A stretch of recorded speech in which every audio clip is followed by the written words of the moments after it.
Most people remember Confucius as a saint. We see him as a symbol of Chinese tradition, morality, and social order. We usually connect him with Zhou, a ritual system that influenced China for thousands of years. But when I searched more about his life, I found something more interesting. Confucius was not born as a perfect saint. He was born from a complicated family background, an unequal marriage, and declining noble family. He had a noble ancestry, but he did not have real noble power. He promoted a ritual order, but his own birth and family story did not fully match that ritual system.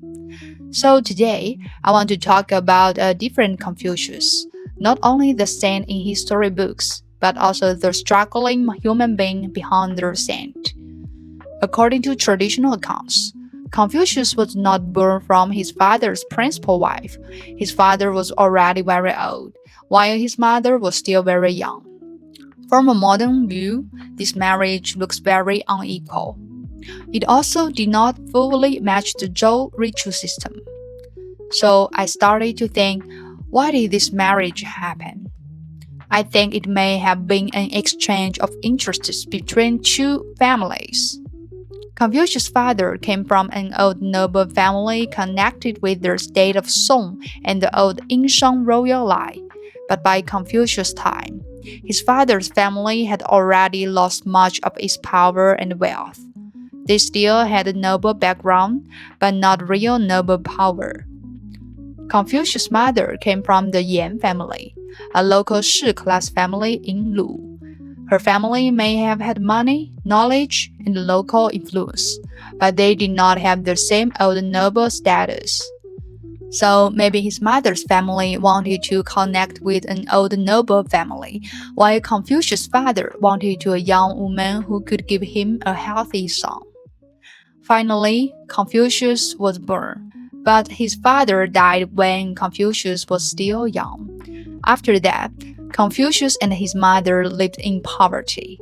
So Confucius had a noble ancestry, but he did not grow up with real noble power, wealth, or stable support. That is very important.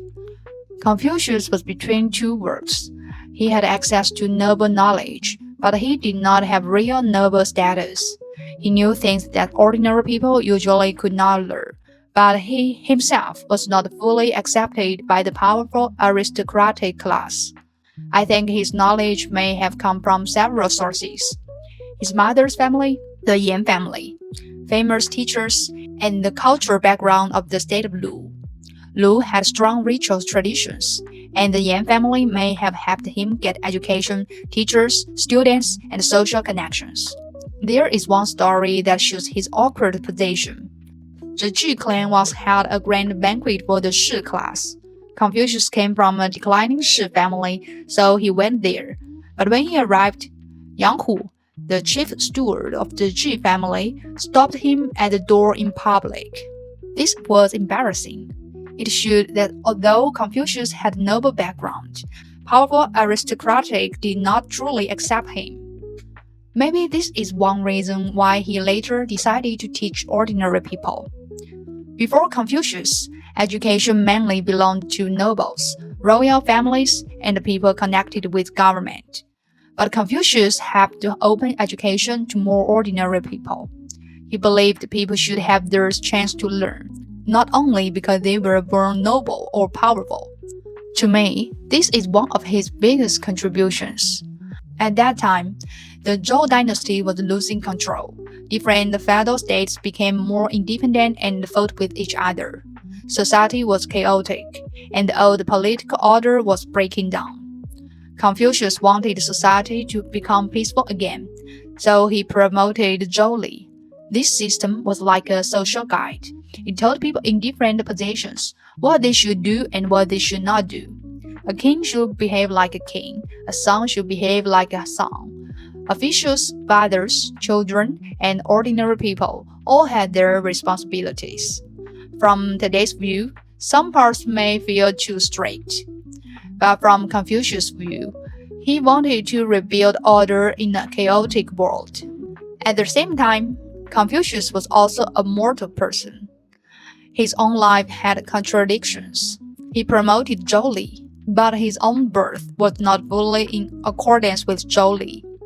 After his mother died, according to strict ritual rules, she should not have been buried together with his father. But Confucius still buried his mother and father together. So, on one hand, he defended the ritual system, but on the other hand, when it was about his mother, his family status, and his personal dignity, he also challenged that system. This shows Confucius was not only a perfect moral symbol, he was also a struggling human being. He wanted honor, he wanted recognition, he wanted to prove that he deserved the status connected with his father's family. So Confucius' influence is complicated. He helped to defend the old social system, but he also opened the door to knowledge. Later, many dynasties used Confucius' idea to control society and people's thoughts. That is the negative side of his influence. But knowledge itself has power. Knowledge can build a dynasty, and knowledge can also destroy a dynasty. So to me, Confucius is important not only because he taught morality or ritual order. More importantly, he helped ordinary people get access to knowledge. And once knowledge is opened, it cannot be fully controlled again.